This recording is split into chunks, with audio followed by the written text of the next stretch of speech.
Hi everyone and welcome to your horoscope for the week of April the 4th, 2022.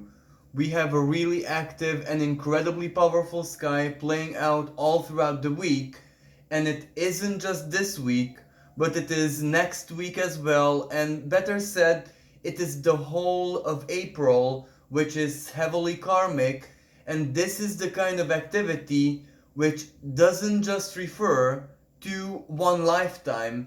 So, a lot of us, a lot of people out there might be experiencing right now certain events which feel like heavily fated. There might not be any shadow of doubt in our minds that whatever was going on, whatever we were involved in, a connection, a relationship, a conversation, or something just happened before us, or perhaps it is something that has to do with whatever is going on at the world stage out there. Regardless, this is going to feel like perhaps it doesn't have that much to do with our present incarnation, because the meeting of Jupiter and Neptune is already active in the sky. And if we take a look at the Sabian symbol of 24 degrees of the sign of Pisces, because this is where the conjunction is going to perfect itself, well, then we're going to be seeing that this energy is meant to connect us to perhaps a certain state of innocence, a certain state of purity, spiritual, soul level purity, basically the higher and the higher octave, the most divine expression of the sign of Pisces. Well, one way or another, karmic events of this nature are going to be triggered in our own lives, because before we can embrace our purity, before we can embrace our divinity, we do have to look in the mirror. And right now, all our reality, everything that has to do with our reality is like a huge mirror, and a very, very clear one that just shows us who it is that we are based on our actions, based on our choices, and based on our faith.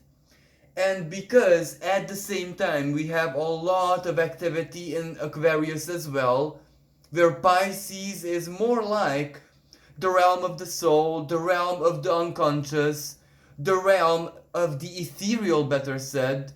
Aquarius is also in a way ethereal because it is air, it is thought. It cannot really be touched when it is created, when it is conceived, so to speak.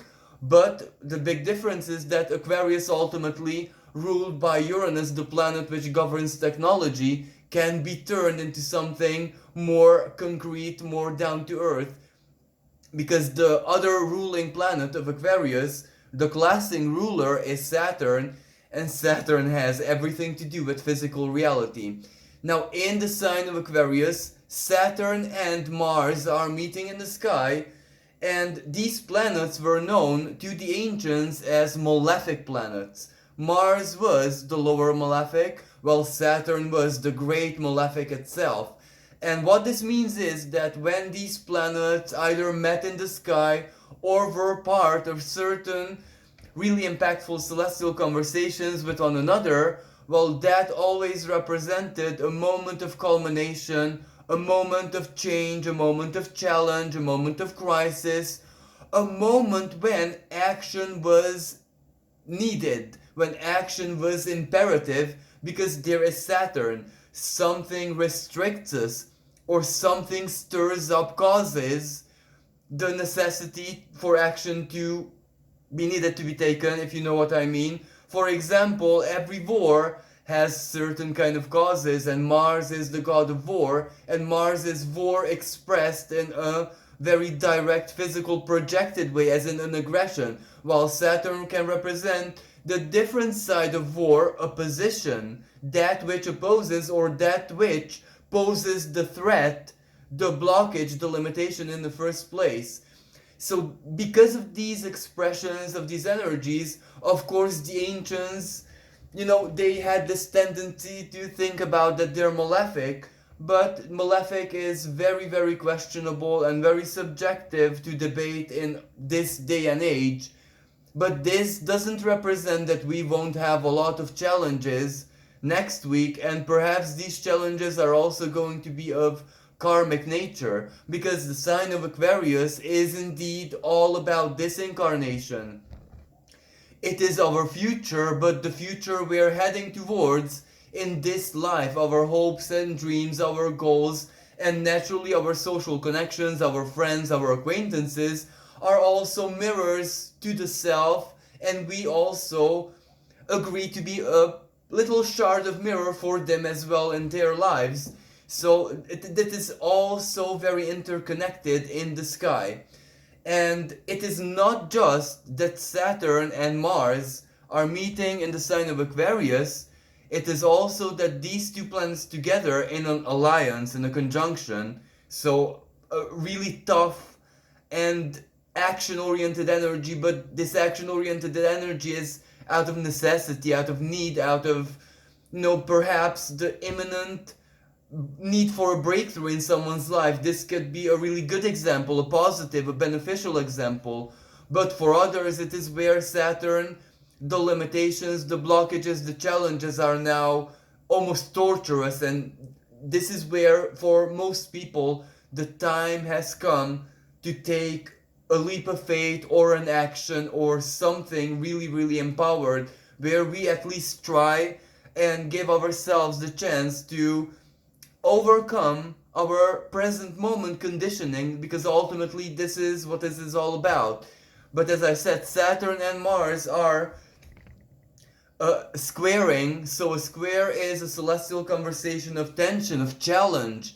It is like a moment of crisis. For example, either a conflict or a massive stagnation or an inner impulse, anger, or an unfulfilled desire. It can take so very many different ways of expression, but it does challenge, it does square the North Node in the sign of Taurus, and that is really, really important, because Taurus is not just our values, but also their long-term stability. Uranus is in that part of the sky, so Taurus is already under a lot of pressure, under forced change, under, let's say, forced upgrade, better said. This is where, for many Taurus natives, the clock, the time for those big life changes, those which require us to abandon our comfort zones, well, they are here. And this is not going anywhere until 2026. But under this energy, Uranus makes this that much more unstable, even though it directly, personally, is not part of the square. But the North Node is part of the square, and the square is to the degree exactitude. So 22 degrees Saturn of Aquarius and 22 degrees Taurus, the North Node. And the North Node is a collective future forwards. Taurus is acquisition. North Node, every resource, everything that we need, maybe not necessarily materially, but psychologically or spiritually, mentally, intellectually, knowledge, know-how, diplomas, courses. Taurus can take so very many shapes and forms, but all of these, like a diploma, something that you learn, something that, or you inherit, well, those are meant to be part of your life, your heart, Venus rules Taurus, value system for a long time.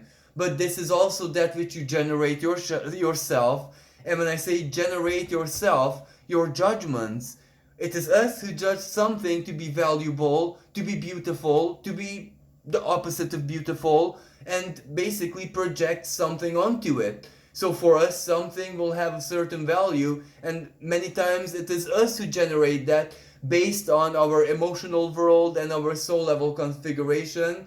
But 50% of that, it is our conditioned self, our education, that which we were taught by school, by parents, by other people, by neighbors, by friends, etc. So someone's personality and value system isn't as simple as just that we feel, because we do have to ask ourselves where it is that which we feel come from. Does it come from the soul? Does it come from, and this is where Pisces comes into play, perhaps a previous existence? Like, why do you love a certain place? Why do you love a certain, let's say, lake? Why do you love a certain house, a certain style? Why do you have certain memories which you just cannot explain other than a previous existence? Well, that is the domain of Pisces.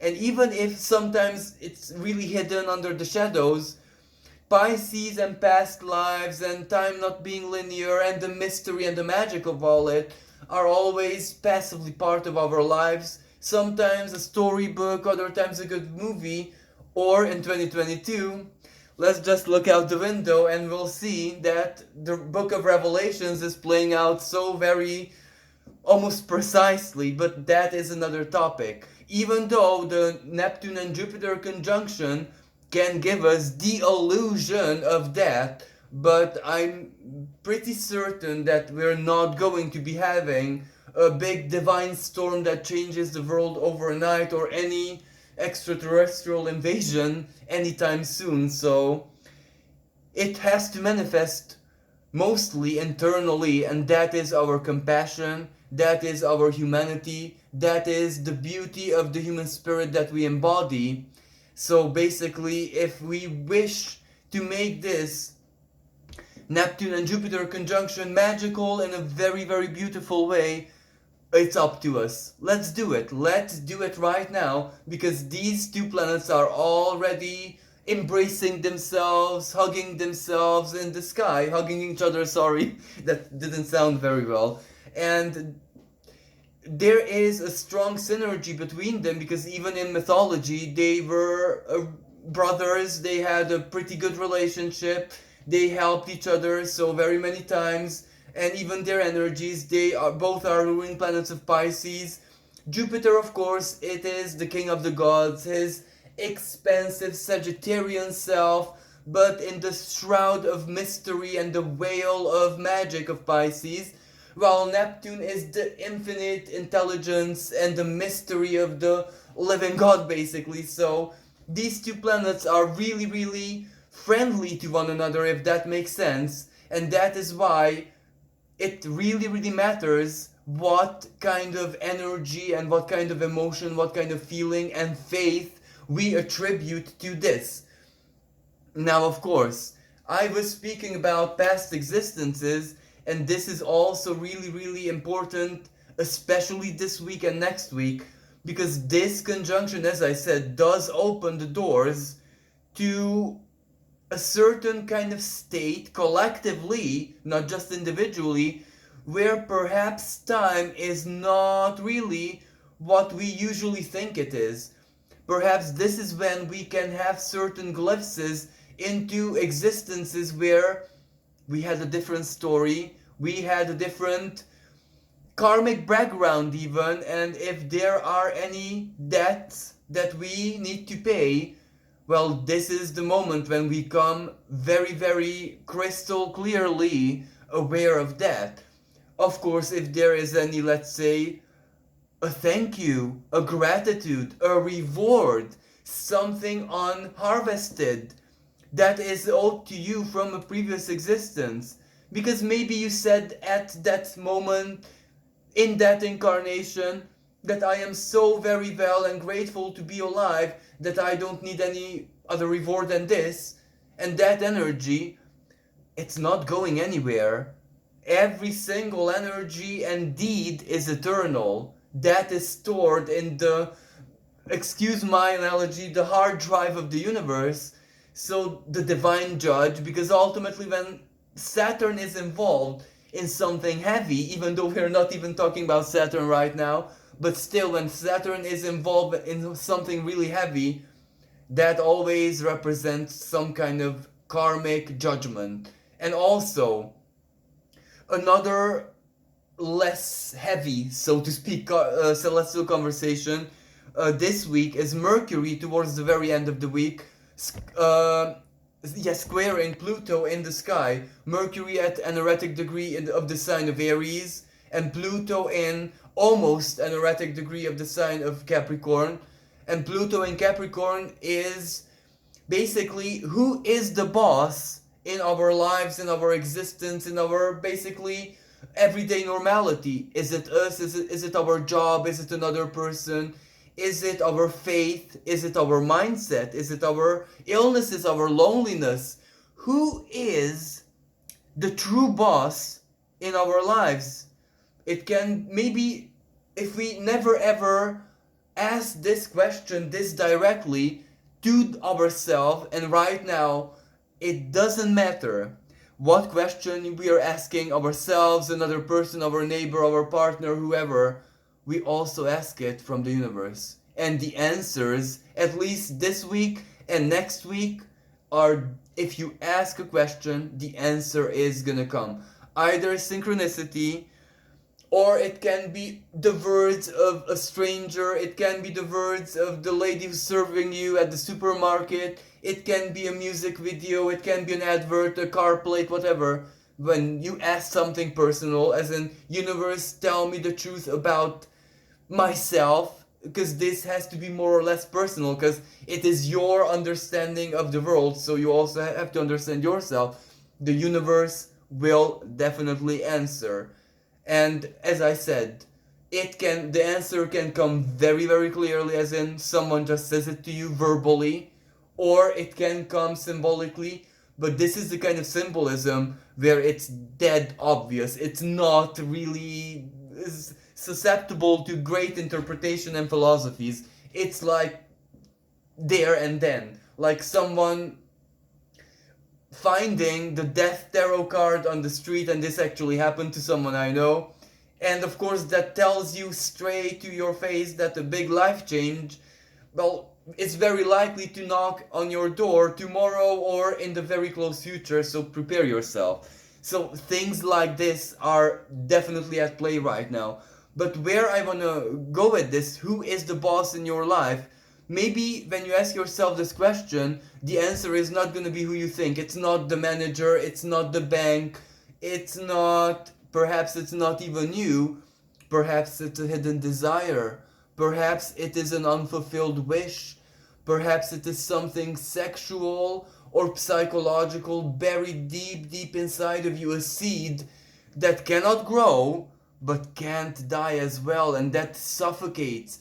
So this week is gonna be extremely revelatory in that sense. Just that another expression of this mercurial energy is heavy conflict, as in saying like deep and heavy things in contradiction, like I'm leaving you forever, or like I'm not the person you thought you knew, I'm actually someone else, or really, really deep and heavy words and speeches or anything that has to do with speech like this. But going back to the superstar of next week, the new Jupiter and Neptune conjunction, well, it is not going to be exact this week. It's going to be exact on the 12th of April, so the week that follows. But it doesn't really matter because these two planets are already in one place in the sky, and this energy is almost 100% active. And this also represents, among other things, floods, water, the destructive element of water, emotional outbursts, tears, forgiveness, remorse. So this energy just purifies us. And this is where in these 2 weeks, and or better said, let's just say the whole of April, we might be so shocked and surprised of how much we actually have to release. So expect tears of release, expect forgiveness, expect epiphanies of understanding, expect big, big realizations about your past, why things have to happen the way they happen, realizations about family members, relatives, everyone, exes of course, everyone who has to do with your distant past. And for a lot of other people, especially basically almost everyone who had at least something to do with the occult, mysticism, religion, name it whatever you want, we're also going to get glimpses or some kind of, I'm not even sure how to explain this, like ripple, a wave, a reverberation from our previous existences, because I started this horoscope saying that the sky is a mirror, and that is what a mirror does. It reflects, it projects, the wave comes back. So we need that. We also need to be aware, and when I say we, of course, this will refer to people who have something to do with the spiritual plane or the realm of psychology, emotion, etc., etc. We also need to be, at least in the detriment of our own capacity, be aware of our previous existence, maybe just our configuration. What we might have done. For example, if someone was, let's say, a priest in many incarnations, well, they will simply understand their natural attraction, understanding, and connection, resonance to anything that has to do with faith and religion and, a religious way of looking at magic and the universe. So, no, this is just an example. We will understand certain specific things like maybe flaws, talents, skills, memories, deja vus about ourselves which stem from previous existences. And this is a great help because we're ahead, all of us, of a quantum leap, right? And we do have to abandon the past, right? Well, a previous existence is also a past, and sometimes this is how we abandon the pattern. When it somehow, through a moment, through a synchronicity, through a manifestation, something happens in our lives, the past life is reenacted, the image is shown, and we react to it as in, yes, I'm familiar with it, I integrate it, I accept it, and by accepting it, we say bye-bye. It's just a memory, it's stored. So the future is that much more awaiting us, it is welcoming us, it is that much more, to be excited for, because we release something that has to do with a past timeline, in a timeline where linearly, logically, rationally, we shouldn't even be involved in it. So that can represent like such an intense purge and karmic release that can truly do miracles, especially for those people who have been stuck in certain patterns for years and years and nothing helped.